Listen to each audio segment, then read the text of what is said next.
Hello everyone, मैं हूं प्रेरणा और स्वागत है आपका यूट्यूब सहेली चैनल में। फ्रेंड्स, क्या आप गर्भधारण की तैयारी कर रही हैं लेकिन आपके पेट पे सूजन रहती है?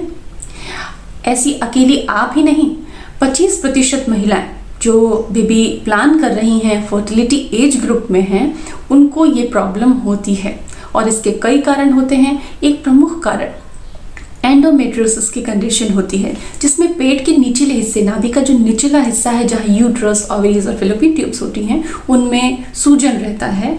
तो ऐसी कंडीशन में गर्भधारण कैसे करें? क्या चीज़ें हैं जिसको हम फॉलो करें जिससे कि नेचुरल कंसीव करना आसान हो जाए? तो क्लिनिकल टर्म में इस प्रॉब्लम को एडिनोमायोसिस कहते हैं और इसके लिए डाइट टिप्स आज मैं लेके आई हूँ आप लोगों के लिए। वीडियो पूरा देखें। जो भी फूड आइटम्स बताने वाली हूँ बहुत ही इफेक्टिव होते हैं और आपकी बॉडी को अंदर से हील करते हैं। तो आइए जानते हैं कि एडिनोमायोसिस को ठीक करने के लिए, एडिनोमायोसिस कंडीशन में कंसीव करने के लिए क्या 3 डाइटरी टिप्स हमको फॉलो करनी चाहिए। फ्रेंड्स, सबसे पहली चीज़ हमको ये समझनी है कि ये जो इन्फ्लामेशन है, जो एंडोमेट्रियोसिस की कंडीशन बनी है, ये किस हार्मोन से है। तो अगर आपके शरीर में एस्ट्रोजन हार्मोन की मात्रा ज़्यादा है, ज़्यादा लेवल है एस्ट्रोजन का, तो इन्फ्लामेशन ज़्यादा होगा। तो सीधा सा कॉन्सेप्ट है कि अगर एस्ट्रोजन को हम कम करते हैं तो इन्फ्लामेशन भी कम होगा। एस्ट्रोजन कैसे कम होता है? एस्ट्रोजन को, एक्स्ट्रा एस्ट्रोजन को बॉडी से निकालने के लिए लीवर बहुत इंपॉर्टेंट होता है, क्योंकि लीवर ही वो काम करता है। तो लीवर को, एस्ट्रोजन को शरीर से निकालने के लिए हमको फाइबर्स, बहुत अच्छी मात्रा में फल सब्जियां, फाइबर युक्त चीज़ों को खाना बहुत ज़रूरी है। फल सब्जियों में फाइबर होता है, होल ग्रेन्स में फाइबर होता है। तो जब आप इन चीज़ों को अपने खाने में ज़्यादा से ज़्यादा शामिल करते हैं, जैसे कि फल हैं, सब्जियां जो कि ताज़े कुक होने चाहिए, ऐसा नहीं कि आप एक बार बना के फ्रिज में रख रहे हैं और बार बार उसको हीट करके खा रहे, गर्म करके खा रहे, ऐसा नहीं। रोज़ बनाएं और रोज़ उनको कंज्यूम कर लें। ताज़े फल, सब्जियां और साबुत अनाज आपको बहुत अच्छी मात्रा में फाइबर देंगे और उसकी मदद से आपका लीवर आपकी बॉडी से एक्स्ट्रा एस्ट्रोजन को निकालने में काबिल हो पाएगा, कर पाएगा और आपका इन्फ्लामेशन बहुत सरलता से कम होता चला जाएगा। पत्ता गोभी, फूल गोभी और ब्रोकली कुछ ऐसी सब्जियां हैं जिनमें बहुत अच्छे फाइबर्स पाए जाते हैं। तो इनको आप स्टीम करके और ऑलिव ऑयल की ड्रेसिंग करके यूज़ कर सकते हैं नाश्ते में, या फिर अपनी पसंद से खिचड़ी में या किसी भी फूड में आप ऐड कर सकते हैं। हमने फल सब्जियों की बात की है, तो फल सब्जियों से जुड़ी एक जानकारी आपको बताना बहुत ज़्यादा ज़रूरी है।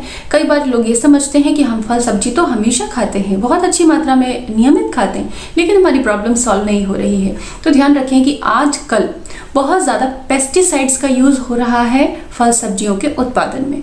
और अगर आप फल सब्जियां भले ही पर्याप्त खा रहे हों, लेकिन आप बहुत ज़्यादा पेस्टिसाइड्स, उसके माध्यम से पेस्टिसाइड बहुत कम अमाउंट में भी बहुत ज़्यादा प्रभावी होता है हार्मोन को बिगाड़ने के लिए। तो आप कोशिश करें कि आप ऑर्गेनिक फ्रूट और वेजिटेबल ले पा रहे हैं, या फिर आप ऐसी जगह से परचेज करिए जहाँ पेस्टिसाइड का यूज़ नहीं किया हो, लोकली जो उगाई जाती हैं सब्जियाँ। और अगर आप कर सकते हैं तो आप फल सब्जियों को, जो सब्जियां आप उगा सकते हैं उनको खुद उगा के उसको यूज़ करें। कोशिश करें कि किसी तरीके से पेस्टिसाइड्स को कम किया जा सके।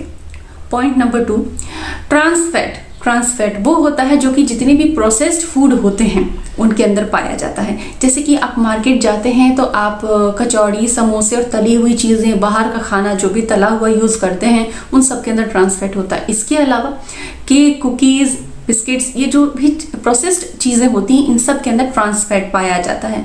तो अगर आप ट्रांस फैट लेंगे और आप फल सब्जियां भी खा रहे हैं तो भी आपको फ़र्क ज़्यादा नहीं मालूम पड़ेगा, क्योंकि ट्रांस फैट आपके बॉडी पे इन्फ्लामेशन को बढ़ाता है। तो ट्रांस फैट को बिल्कुल कम कर दीजिए। बाहर का तला भुना बिल्कुल मत खाइए, घर में भी नहीं।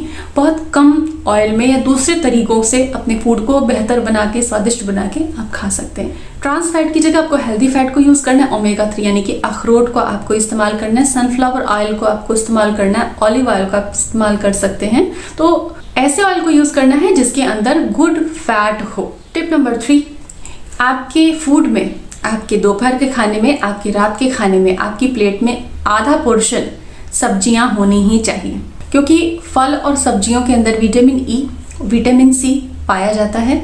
साथ ही फल और सब्जियों में बहुत अच्छी मात्रा में एंटीऑक्सीडेंट होते हैं। तो एक आप फॉर्मूला अपना लें, बिल्कुल याद रख के, कि जब हम दोपहर का खाना खाएंगे तो हमें आधी प्लेट सब्जियों की रखनी है।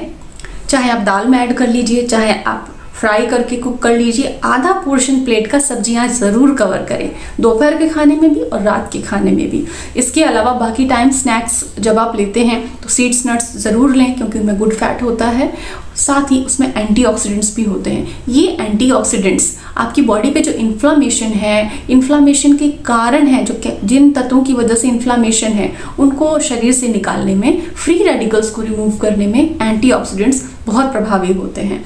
यहाँ तक हमने जाना कि खान पान को कैसे बदलना है अगर पेट की सूजन के दौरान भी गर्भ धारण करना है तो। लेकिन एक ऑयल जो कि बहुत प्रभावी होता है और वो बहुत ही ज़्यादा सालों से इस्तेमाल किया जा रहा है और उसके इफेक्ट बहुत अच्छे हैं, जिसको हम कहते हैं निर्गुंडी का ऑयल, वो आपको ऑनलाइन मिल जाएगा। नीचे डिस्क्रिप्शन में भी आपको लिंक मिल जाएंगी उस ऑयल की, जिसको कि आप ऑनलाइन परचेस कर सकते हैं। आप उस ऑयल से अपने पेट पे हल्की हाथों से मसाज कर सकते हैं। वो इन्फ्लामेशन को दूर करने के लिए बहुत इफेक्टिव होता है। ध्यान रखें, उसको बॉडी के अंदर यूज़ नहीं करना, स्किन के ऊपर उसकी हल्की मसाज करनी है। तो फ्रेंड्स, एडेनोमायोसिस की कंडीशन में गर्भ धारण करना मुश्किल नहीं है तब जबकि आप अपने खान पान और तौर तरीके में बदलाव कर सकते हैं। मिलते हैं नेक्स्ट वीडियो में। Thanks for watching.